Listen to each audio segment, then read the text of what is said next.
Hello বন্ধুরা, চলে এসেছি নতুন একটা ব্লগে। আশা করি তোমরা খুবই ভালো আছো। তো আজকে আমরা ধর্না মঞ্চ ধর্মতলা ওখানে আসছেন ভাঙড়ের বিধায়ক পিরজাদা নওশাদ সিদ্দিকী ভাইজান। আপনারা নিশ্চয়ই জানেন যে ভাইজানকে কিভাবে গ্রেপ্তার করেছিল, বিনা দোষে মেরেছিল। তো সেই জায়গায় আবার কিন্তু ধর্না মঞ্চ আজকে হচ্ছে। তো ওখানে আসছেন ভাঙড়ের বিধায়ক। তো ওখানে যাবো, তো ওখানে গিয়ে কী হয় আপনাদেরকে দেখাবো। তো ফুল ভিডিওটা দেখতে থাকো। A few moments later.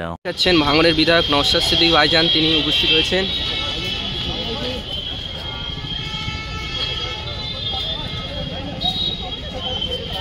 সেখানে কেউ কিন্তু প্রত্যেককে এসে তার অধিকার আদায়ের জন্য গণতান্ত্রিক প্রক্রিয়া তারা শান্তিপূর্ণ অবস্থানের মাধ্যমে প্রতিবাদের মাধ্যমে এবং এককভাবে কোনো কেউ করছে না। এখানে বিভিন্ন রাজনৈতিক অরাজনৈতিক সামাজিক এবং সামাজিক বিভিন্ন সংগঠন রয়েছে যারা বাংলার মানুষের আওয়াজ হয়ে, হয়তো তারা বিরোধী, তারা বাংলার মানুষের আওয়াজ হয়ে আজকে এখানে বাধা সৃষ্টি তো শুরু থেকেই ছিল, আপাতত এখনো নেই। আমরা জানি না কিরকম ভাবে এরপরে আমাদের সাথে ব্রিজ করবে। আমরা যে অনুমোদন পেয়েছি 3 দিনে সেই চ্যানেলে পাশে বসে আছে, এখন দাঁড়িয়ে আছে।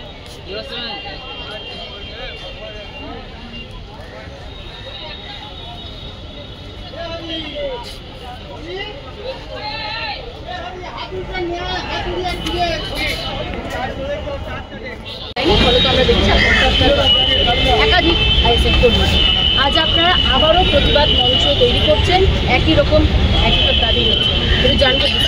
দেখুন, আমরা কনস্টিটিউশন প্রোটেকশন ফোরামের পক্ষ থেকে প্রতিবাদ ধর্না মঞ্চ করতে চেয়েছিলাম ইতিপূর্বে, আমাদেরকে আটকে ছিল। শুধু আইএসএফ না, ওখানে আরও রাজনৈতিক দল আছে, আরও সামাজিক সংগঠন আছে।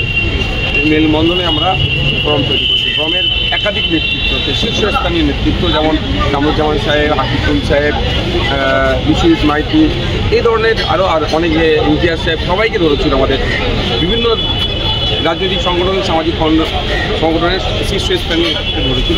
চরম অনৈতিক কাজ করেছিল, অগণতান্ত্রিক কাজ করেছিল আমাদেরকে আটকে। ফলে আমাদেরকে যখন কোর্টে প্রডিউস করেছিল, আমরা জামিন পেয়েছি, সাথে সাথেই জামিন দিয়েছে আমাদেরকে, কারণ আমরা তো কোনো অন্যায় কাজ করিনি। ফলে তারপরে আমরা কলকাতা পুলিশকে আবার চিঠি জানিয়ে করেছিলাম যে আমরা এখন ইয়ে বুঝতে চাই। তখন কলকাতা পুলিশ তারপর থেকে আমাদের সাথে একটা টেবিলে আলোচনা করতে এসেছি। তো আলোচনার পরিপ্রেক্ষিতে ওনারাও কিছু কথা বলেছেন, আমাদেরও কিছু শর্ত ছিল। তো আদান প্রদানের পরে আজকে আমরা এখানে 3 দিনের একটা অবস্থান বিক্ষোভ করবো, 1টা থেকে 5টা 6টা পর্যন্ত। প্রত্যেক দিন আমরা আজকে শনিবার, কালকে রবিবার, পরশুদিন আগামী পরশু সোমবারে আমরা শেষ করবো। সোমবারে আমাদের এই মঞ্চের পক্ষ থেকে 3 জায়গায় ডেপুটেশন দেওয়া হবে। একটা হচ্ছে ইলেকশন কমিশন অফ ইন্ডিয়ার কলকাতা, যে আমাদের ওয়েস্ট বেঙ্গলের সিইও যিনি আছেন তার কাছে দেওয়া হবে। ওবিসি কমিশনে দেওয়া হবে, আদার ব্যাকওয়ার্ড ক্লাস কমিশনে দেওয়া হবে, এবং সাথে সাথে লেবার দপ্তরের মধ্যে দেওয়া হবে। যেভাবে পরিযায়ী শ্রমিকরা আক্রান্ত হচ্ছে, এবং গত কদিন আগেই জানবেন দীপু দাস বলে একজন খুন করা হয়েছে, লোকমান বলে শামশেরগঞ্জে একজনকে খুন করা হয়েছে। এই যে ঘটনা ঘটে যাচ্ছে, সাবির মল্লিক, পরিযায়ী শ্রমিকদের উপরে অত্যাচার চলছে, আমাদের রাজ্য সরকার সেটাকে কেন সামলাতে পারছে না? কারণ ভিন্ন রাজ্যে পরিযায়ী শ্রমিক আমাদের রাজ্যে এসে কাজ করছে, আমাদের রাজ্যের পরিযায়ী শ্রমিক ভিন্ন রাজ্যে গেলে এতে আক্রান্ত হচ্ছে কেন? এটা না হয়, তার জন্যই আমাদের ডেপুটেশন দেওয়া হবে। ইলেকশন কমিশনে যে এসআইআর নিয়ে যে আতঙ্কিত করার চেষ্টা হচ্ছে, বা নাকি শুনছি যেটা বিহারে দেখেছি মৃত ভোটার, জীবিত ভোটারকে মৃত ভোটার ডেকে ভোটার করে দেওয়া, এটা যাতে বন্ধ হয় এটার জন্য। আর আপনার আদার ব্যাকওয়ার্ড ক্লাস কমিশনকে আমরা এই জন্যই ডেপুটেশন দিচ্ছি যে ওবিসি নিয়ে যেভাবে যেটা হয়েছে, এ থেকে বি থেকে এইদের ঢুকিয়ে দেওয়া, একে পার করে দেওয়া, এ করে ফলে প্রকৃত যারা বেনিফিট পাওয়া দরকার সেটা পাচ্ছে না। লেটেস্ট উদাহরণ কল্যাণী ইউনিভার্সিটির জিওলজি ডিপার্টমেন্টের পিএইচডি যারা আপনার সিলেক্টেড হয়েছে, তার মধ্যে সে দেখলে বোঝা যাবে ওবিসি সংরক্ষণ থেকে নেওয়া হয়েছে, কিন্তু ওখানে একটাও মুসলিম ব্যাকওয়ার্ড ক্লাসেস মুসলিম যারা আছেন তারা সুযোগ পায়নি। সুতরাং আমরা এই ডেপুটেশনও দেবো সোমবার। আপনি নিশ্চয়ই জানেন আজকে আরও একবার জীবন কৃষ্ণ সাহাকে আদালতে পেশ করা হয়েছে, আর তার বিরুদ্ধে নিয়োগ দুর্নীতির অভিযোগ রয়েছে। লক্ষ লক্ষ টাকা নেওয়া হয়েছিল যারা ক্যান্ডিডেট ছিল তাদের থেকে। আজকে কোর্ট রুমে নিজে ফাঁসিয়ে দিয়েছেন জীবন কৃষ্ণ সাহা। দেখো, জীবন কৃষ্ণ সাহাকে অ্যারেস্ট করে এই যে দুর্নীতির মোড়কে ঘোরানো যাবে না। এটা হচ্ছে চুনোপটি। রাঘব বোয়ালদের খুঁজতে হবে, এরা যে টাকাটা তুলে কোথায় দিচ্ছিল সেই জায়গাটা বার করতে হবে, তাদেরকে খুঁজতে হবে, তাদেরকে জেলের মধ্যে রাখতে হবে। তারা যে অবৈধ লেনদেন করেছে, মানে সুযোগ দিয়েছে মূল হোতা কারা, এই ক্রাইম করার কারা সুযোগ দিয়েছে বা কারা সাহস জুগিয়েছে, কারা বেশি বেনিফিট পেয়েছে, মূল বেনিফিট কারা পেয়েছে, তাদেরকে খুঁজে বার করতে হবে। আমার তো মনে হয় খুঁজে বার করতে করতে 2026-এর ভোট পার হয়ে যাবে, সেই বাইনারি পলিটিক্স আসছে, এটাতেই আমরা হয়তো সীমাবদ্ধ থেকে যাব। এই যে এতগুলো টাকা 26 লাখ টাকার যে নয় হয়েছে, এই বিষয়ে টগরীকে যখন আজকে তলব করা হয়েছে, জীবনকৃষ্ণ যখন আদালতে যাচ্ছিল, তখন তিনি বলেছেন এই টাকাগুলো তার ব্যবসার টাকা, তিনি বলেছেন সম্পত্তির টাকা। দেখুন, ব্যবসার টাকা সম্পত্তির টাকা হলে নিশ্চিতভাবে তার সপক্ষে প্রমাণ থাকবে। আমি একটা আশা করবো যেটা ব্যবসার টাকা যেন হয়, কারণ একজন বিধায়ক হিসেবে, যখন আমি একজন বিধায়ক হিসেবে বিধায়ক চোর বলছে, আমাকে একটু খারাপ লাগছে। সুতরাং যেন আমি আশা করব যিনি বলছেন ব্যবসার টাকা বা নিজস্ব টাকা, সেই টাকার সপক্ষে তিনি প্রমাণ দেবেন এবং বুক খুলিয়ে তিনি আসবেন। আপনি জানেন এসএসসির আজকে অযোগ্যদের তালিকা প্রকাশ করার কথা রয়েছে এসএসসির তরফে, কি মনে হচ্ছে প্রকাশ করতে পারবে এসএসসি? আমার বিশ্বাস হচ্ছে না প্রকাশ করবে বলে, আমার বিশ্বাস হচ্ছে না। যদিও প্রকাশ করে আংশিক করতে পারে, আবার ওর মধ্যে গড়মিল করতে পারে, অর্থাৎ পরে আবার সুপ্রিম কোর্টে যেতে হবে, এরকম একটা ভালো। কারণ যদি তালিকা প্রকাশ করে দেয়, তাহলে তৃণমূলের নেতাগুলো আর বাড়িতে থাকতে পারবে তো? দুধকে দুধ পানিকে পানি হয়ে গেল। যারা টাকা দিয়ে এতদিন পর্যন্ত যাদের মুখ চুপ করিয়ে রেখেছিল, তোদের ব্যবস্থা হচ্ছে plan E, plan B, plan A, plan B, plan C, plan D, এই যে গল্প শোনাচ্ছিল, গল্প তো মাটিতে হয়ে যাবে, পুরো গল্প শেষ, গল্প দাফন হয়ে যাবে, শ্মশানের দাহ হয়ে যাবে। ফলে এবার তারা বলবে আমার টাকা ফেরত দাও।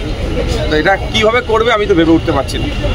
ঠিক আছে, বন্ধ করতে হবে, এসআইএল এর নামে নাগরিক হয়রানি বন্ধ করতে হবে। ইনকলাব জিন্দাবাদ, ইনকলাব জিন্দাবাদ। আজকের আমাদের ধর্ণা অভিযান সফল করুন। আজকের আমাদের ধর্ণা অভিযান চলবে, আজকের আমাদের ধর্ণা চলবে। এই পরিযায়ী শ্রমিকদের উপর আগত আক্রমণ কেন কেন্দ্রের বিজেপি সরকার জবাব দাও। এই কেন্দ্রের বিজেপি সরকারের বিরুদ্ধে সমস্ত বাঙালি এক হও। ইনকলাব জিন্দাবাদ, ইনকলাব জিন্দাবাদ। কনস্টিটিউশন প্রোটেকশন ফোরাম জিন্দাবাদ, কনস্টিটিউশন প্রোটেকশন ফোরাম জিন্দাবাদ। এই সংবিধানকে অক্ষুণ্ণ রাখতে কনস্টিটিউশন প্রোটেকশন ফোরাম লড়বে। এই সংবিধানের ব্যাঘাতের বিরুদ্ধে কনস্টিটিউশন প্রোটেকশন ফোরাম লড়বে। আগামীকাল আমরা সুযোগ পেলে এই বিষয়ে আমরা চর্চা করব।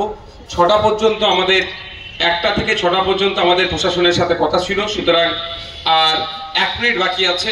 আমি সেই টাইমের মধ্যেই থাকার চেষ্টা করব। আমি যেখানে শুধু শেষ করব, যেখানে আমাদের আজকে একজন বীর যোদ্ধা স্বাধীনতা সংগ্রামীর নাম নিয়েছেন, হাফেজ বীর নেসার আলী, একটু অতীব দুঃখের সাথে জানাচ্ছি। আর যে নতুন মেট্রো রেল হয়েছে দেখলেন না, মোদীজি এসে নাকি এসে উদ্বোধন করলো, সিটি সেন্টার 2। হ্যাঁ, মেট্রো রেলের যারা কর্তৃপক্ষ, এটা সেন্ট্রাল আর স্টেটের শেয়ারে চলে, তারা প্রস্তাব দিয়েছিল স্বাধীনতা সংগ্রামী মীর নিসার আলীর নামে ওই স্টেশনটি করা হবে। মমতাময়ী সরকার, আমাদের মাসিয়া, আমরা তো সব যে কটা বসে আছি সব অন্যের দালাল। যারা আমাদের কথা ভাবেন, আমাদের কথা যারা খুব ভাবেন, ঘুম যাদের হয় না, অর্থাৎ আমি দলিত, আদিবাসী, মুসলমান, মতুয়া, নওশূদ্র, আমার জন্য নাকি ওনার ঘুম হয় না, তা তিনি কিন্তু মীর নিসার আলীর নামে মেট্রো স্টেশনটি করতে দেয়নি। শুধুমাত্র মীর নিসার আলী একজন স্বাধীনতা সংগ্রামী নয়, বিবিসি বাংলা একটা জরিপ করেছিল, সেরা সর্বকালের 20 জন বাঙালির মানুষের নাম যেখানে আছে, সেখানে আপনার আমার বাড়ির সন্তান, আপনার আমার পূর্বপুরুষ মীর নিসার আলী 12 নম্বর স্থান পেয়েছিল। অর্থাৎ তিনি শুধু স্বাধীনতা সংগ্রামী নয়, সর্বকালের শ্রেষ্ঠ বাঙালি 20 জনের মধ্যে তিনি 12 নম্বর একজন।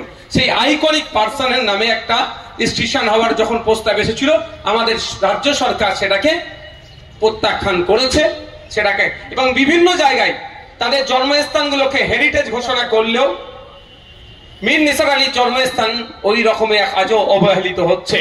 তো আমরা আশা করব আগামী দিনে এই নিয়ে চর্চা হবে। আজকের আমাদের ধর্ণা মঞ্চের প্রথম দিন, 1টা থেকে 6টা পর্যন্ত আপনারা যারা উপস্থিত ছিলেন প্রত্যেককে ধন্যবাদ জানাই। যে সমস্ত সংগঠনের কর্মকর্তারা উপস্থিত হয়েছিলেন তাদেরকে ধন্যবাদ জানাই। দর্শকের আসনে যারা বসেছিলেন তাদেরকেও ধন্যবাদ জানাই। মিডিয়ার বন্ধু যারা উপস্থিত হয়ে আমাদের খবরকে কভার করেছেন তাদেরকেও ধন্যবাদ জানাই। সর্বোপরি প্রশাসন বন্ধুদেরকেও ধন্যবাদ জানাবো, যাদের সহযোগিতা নিয়ে আমরা আজকের প্রথম দিনের ধর্ণামঞ্চ সুষ্ঠুভাবে সম্পূর্ণ করতে পেরেছি। আজকের এই ধর্ণামঞ্চ আমরা এখানেই স্থগিত রাখলাম। আবার কন্টিনিউ আগামীকাল বেলা 1টা থেকে হবে। সকলে ভালো থাকবেন, সুস্থ থাকবেন। আপনারা যেমন শৃঙ্খলাবদ্ধ হয়ে এসেছিলেন, আবার শৃঙ্খলাবদ্ধ হয়ে আপনারা বাড়ি ফিরবেন। ধন্যবাদ।